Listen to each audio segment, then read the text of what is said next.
Look at that. I think we may be ready to go, which is a good thing. So, hello everyone. It is time for Worldbuilding Wednesday. We took a break last week, unintentionally. Actually, I came down with a cold last week, so apologies for that. Meant to stream, but just did not happen. And but today we're going to get back into it. We're going to do a bit more world building. We've hit a bunch of different principles over the past many episodes, and today we're going to talk about the past empire. This is an idea that I think is particularly useful if you're making a game, or otherwise a story where you have a lot of conflict involved, particularly like dungeon diving, that kind of stuff.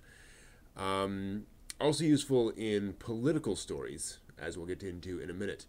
So the idea is if you're creating a world from scratch for some reason, usually a fantasy world, it's very helpful to define some old past empire, some civilization that existed a long time ago that fell into ruin and collapsed. And the current civilization is built, it's not necessarily on top of that, but is kind of the successor to that civilization in some way. Much like, so in our world, the Roman Empire is often that old collapsed civilization that we find ruins of and that we're kind of comparing ourselves to, as a sort of a classic thing. For some it would be the Greeks. For others, if you were doing a story set in South America or Central America rather, you might have the Aztecs or the Incas as that past civilization. And why would you need this? A couple of different reasons. One is, again, if you have dungeons, if you have old ruins that the characters are going to be in for any reason, that's the empire that built those layers and those ruins and those buildings and those dungeons. That gives you a historical context to those things. It's also important because it gives you a sense of the length of history. Whether you're doing a game or not, it tells you that this civilization is not the first civilization in the world. If you know there are past civilizations, it gives you a sense that, okay, people have been around for a long time. Civilization's been around for a long time, and empires have come and gone. So if you can have, especially that one big civilization that folks remember strongly, that adds to the richness and depth of your world. It's also important because it helps to provide a point of comparison between the current civilization and that past empire, that past civilization. Often people compare themselves to old civilizations. We do it a lot with the Roman Empire. And when I say we, I mean Western civilization. America often compares itself to Rome in some ways. And indeed, the modern Britain often compares itself to the classic British Empire, to the older British Empire, which did not exactly collapse in the sense that the British the British nation ceased to exist, but definitely it shrunk quite dramatically, or shrank rather. So you have these kind of differences and changes over time. So having that old empire to compare yourself to, or old civilization, is very useful. So let's document some of this. What is the big old empire / civilization that left behind ruins to explore? This provides a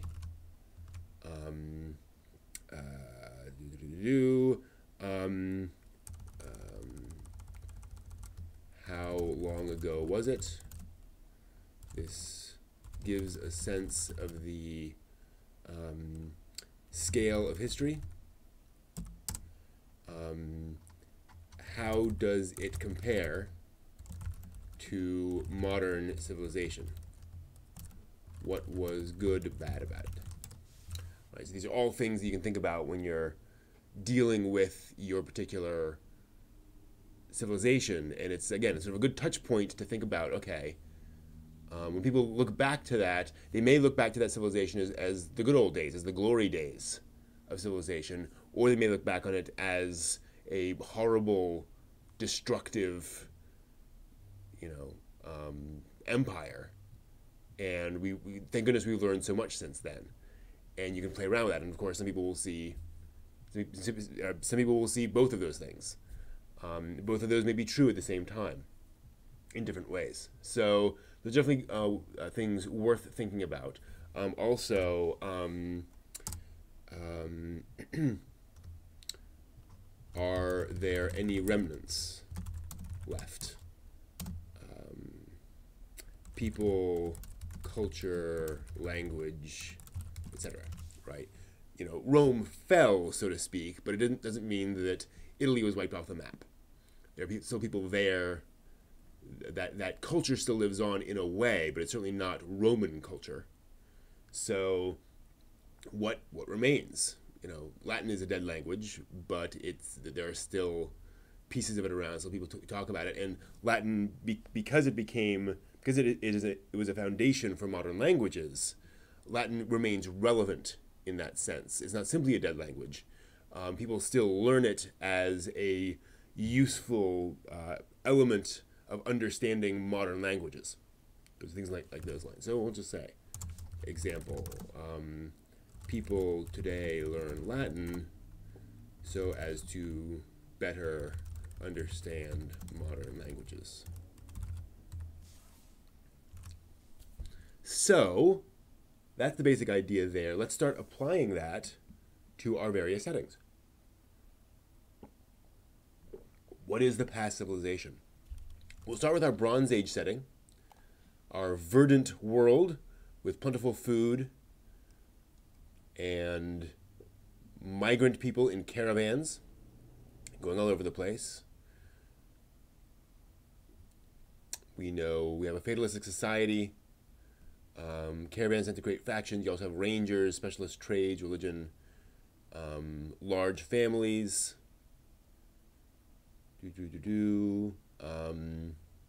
Clothing, moderate to minimal amounts of clothing. Not particularly useful. Justice. You have this interesting sort of thing where each family watches two other families for crimes. So you're kind of watching out for each other. Make sure nothing goes crazy there. Sticks and wooden discs for money. Questions about the rangers, whether they're dangerous or not. So we have this very static civilization of a lot of wandering. So do we want an advanced ancient civilization, one that had a lot of we had silver ships and sort of a sci-fi-ish civilization that collapsed and resulted in this? Do you want that kind of circle of life idea? That would be interesting, certainly. Do we want something more mundane? Certainly, with all of this life, well, maybe the life is a clue. Maybe that past civilization created all this life, and this is where they're left. I'm actually increasingly liking this idea that this is almost a post-apocalyptic world where the past civilization genetically engineered all of these life forms, and they kind of expanded, kind of got out of control, and so people are navigating between all of these like old cities that have vines climbing up them and things like that are just choked and overcome with vegetation. And so but it's not a radioactive filled world. Right? It's not a post-apocalyptic in the sense of a dystopia. It's essentially a post-apocalyptic utopia where now everyone lives very happily in this civilization or in this environment with all of this life and all of this vegetation around. That's a really neat idea. I think that fits this really well. Let's say it. It's funny, this particular the past empire people travel between artifacts, which is a vine-choked city ruins. This world, a past civilization created a wide variety of extremely verdant plant life, which eventually overran their technology. Their cities collapsed under the constant growth, or the constant plant growth.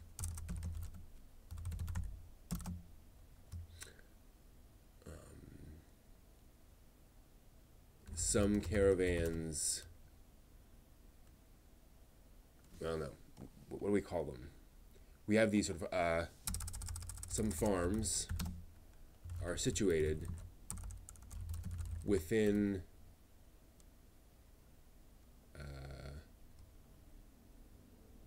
vegetation-covered cities, within crumbling vegetation-covered cities,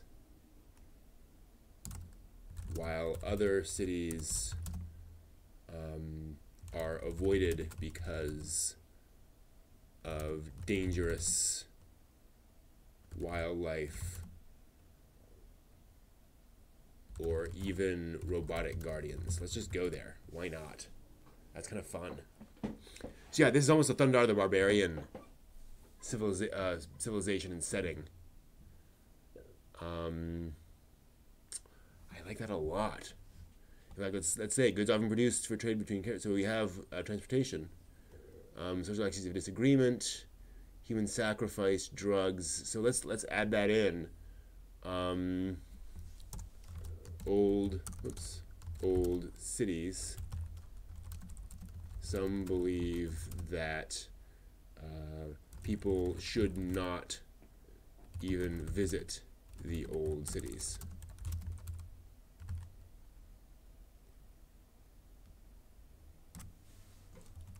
That nobody should visit. Nobody should visit. We'll go even further. The old cities should be completely taboo.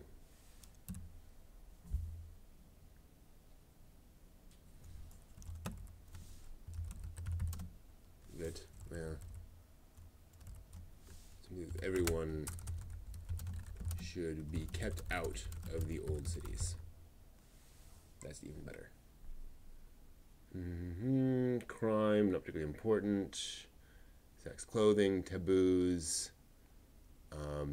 children, factions, rangers, I like all that. Do we have a city dweller faction?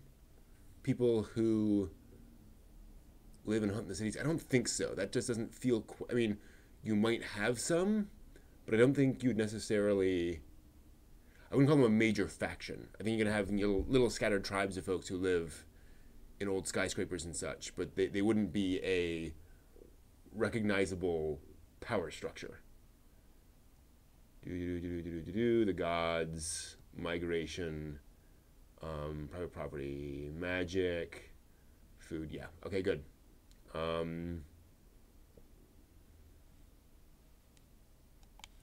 might even move this up.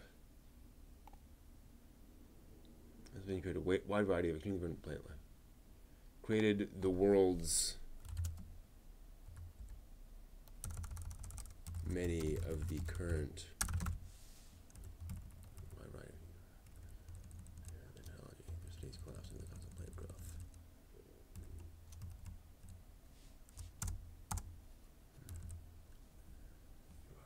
Guardians. That's cool. So let's dive into that a little bit more.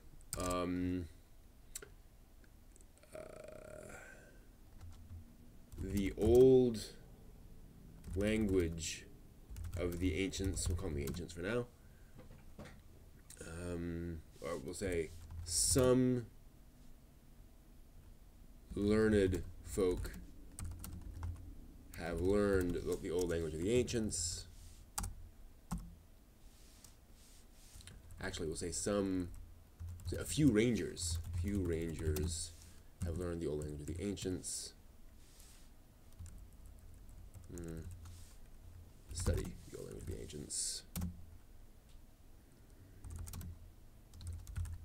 Perhaps 1 in 10 rangers, perhaps 10% language of the ancients, and can at least read it.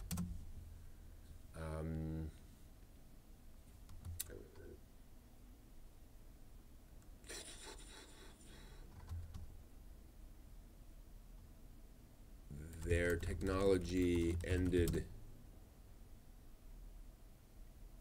at early 21st century level.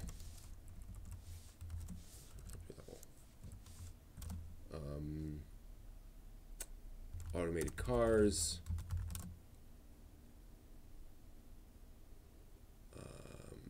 skyscrapers. What else would you describe it, etc.? That's fine. We get the idea. I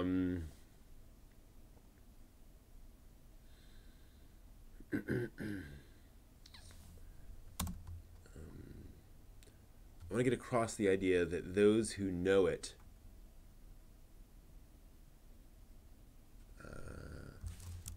collapsed.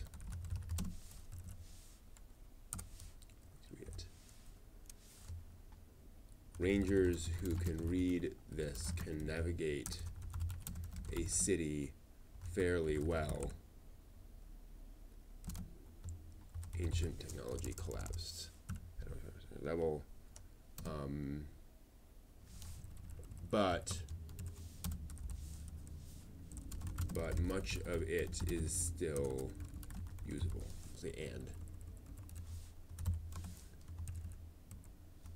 It is still usable. So I want the idea that you can come across an automated car or something along those lines, and there's a decent chance you could actually get into it and go from one place to another. You know, there are some satellites still flying up there, some GPS satellites, that kind of stuff.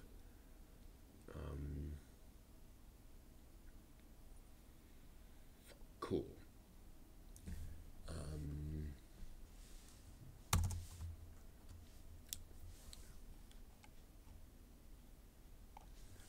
Others believe that humanity should reclaim the ruins and return to their former glory.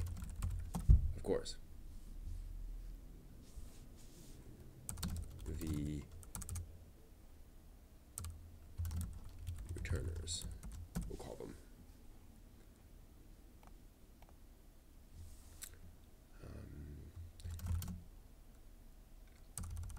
There are a few groups of humans living among the cities attempting to restart old civilization.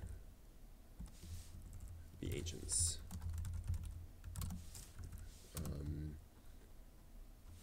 In fact, we'll go here, and some of it is still usable.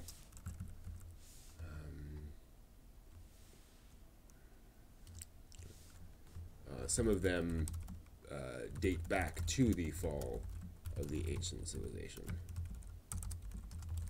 Again, Rome still exists, so those people are still around. Cool. I think that makes sense. Let's look back to our principles. How long ago was it? So we'll say several hundred years ago. Several centuries ago. About 500 years ago. Some of them, yeah. That's a long time. Hard to believe that cars will still run in 500 years, though. That's a problem. We'll say about... We don't want it to be 100 years ago, because that's only a few generations. Well,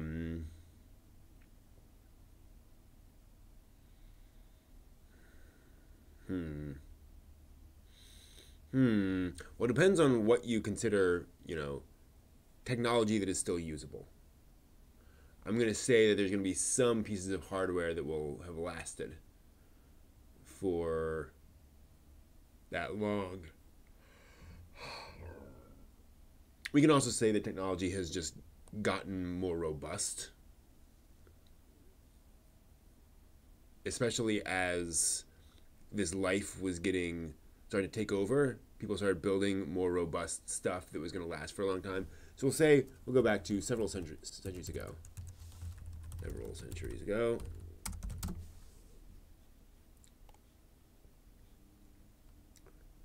All right. That's good for me for now. Moving over to section 2, the communist ranches. We have a past civilization. I don't think I want to go post-apocalyptic here. But I do think I want to go with an empire that spanned the islands. So I think here's where we'll go. A grand empire ruled all the known islands. So here we're going to say, starting 1,000 years ago, even better, 1,000 years ago, an empire rose that engulfed the islands and ushered in an era of prosperity that conquered, of prosperity lasting hundreds of years. Trade flourished. Trade and art flourished.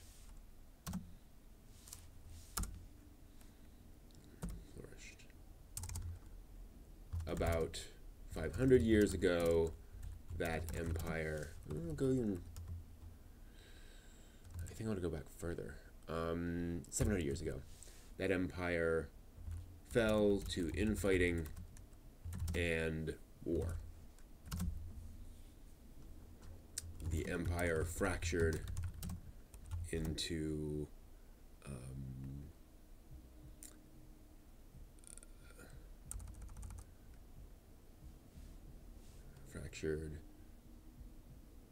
its present state, where most islands are independent states. I don't like state and states, but you get my idea.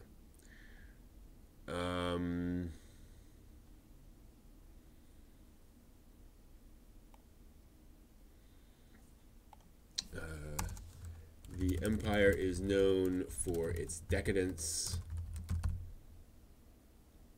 and I want to say maybe abstract art. Hey, Kurisu. Yeah, that's one of the fun things about world building, is that it gets the creative juices flowing. I gotta say, coming up with that kind of post-apocalyptic idea for setting 1 really made it come together for me.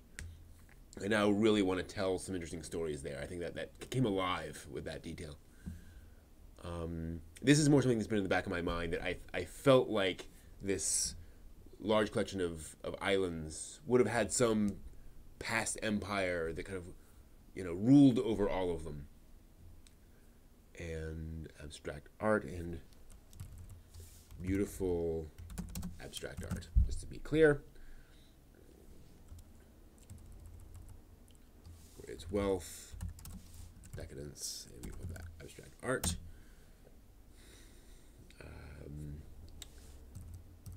Trade, what does it say? Trade, technology, and art flourished. The empire was known. War. Trying to think of the empire rose. year. Islands using advances in. I want to get across the idea that you have that magic became a thing, that they used Empire rose using war magic,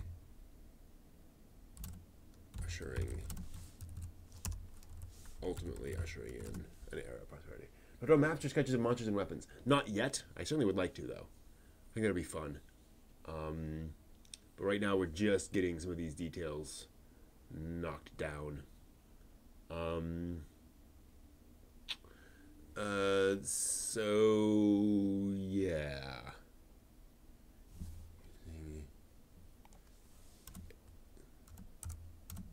Highly trained legions of war mages.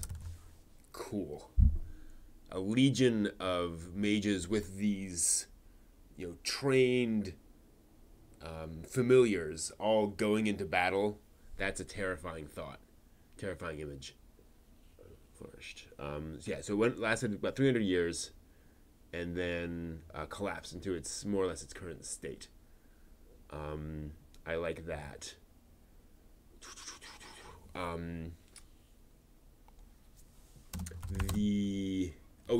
Ruins. The Empire built fortresses on all the islands, most of which have fallen into disrepair since. So there are your dungeons to explore, so to speak. I like that. We'll say also the central island remains no. Hate that. The Empire shrank back to the central island, which still considers itself the opposite of progenitor. The last vestige of that empire, and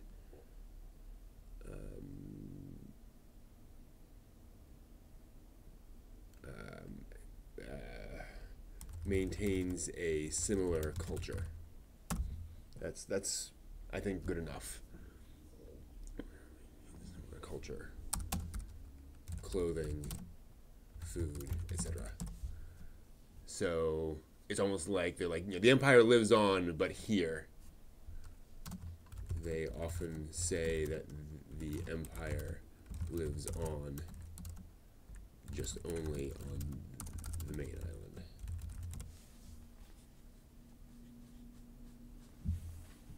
So there's a bit of a complex there, where they feel like they're still carrying the flag for the old Empire, even if it's, there's really nothing left.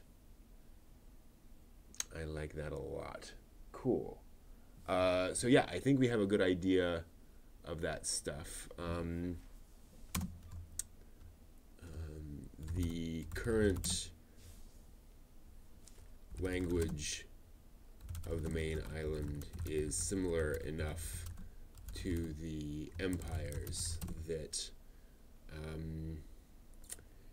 imperial writing is more or less a dialect, easily readable and writable by modern main islanders with minimal difficulty. That's terrible. Modern main islanders can read and write it with minimal difficulty.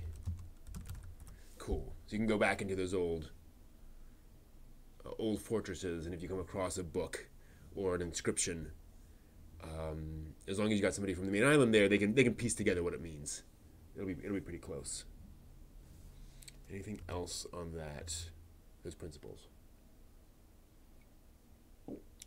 think we've nailed that down pretty well. Cool. I think that'll do it for those two settings. So that handles the past empire.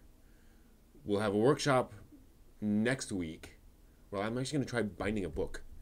And then next World Building Wednesday, which will be in 2 weeks, we're going to talk about human rights and indentured servitude, symbiosis between various classes of people, slavery, servanthood, all those sorts of things. Various ways that you can give up your rights or have your rights taken from you by the state or by other people, and how those come across in different places, and how that is often a thing that is A, different in different places, and B, the practice is sometimes different than the law.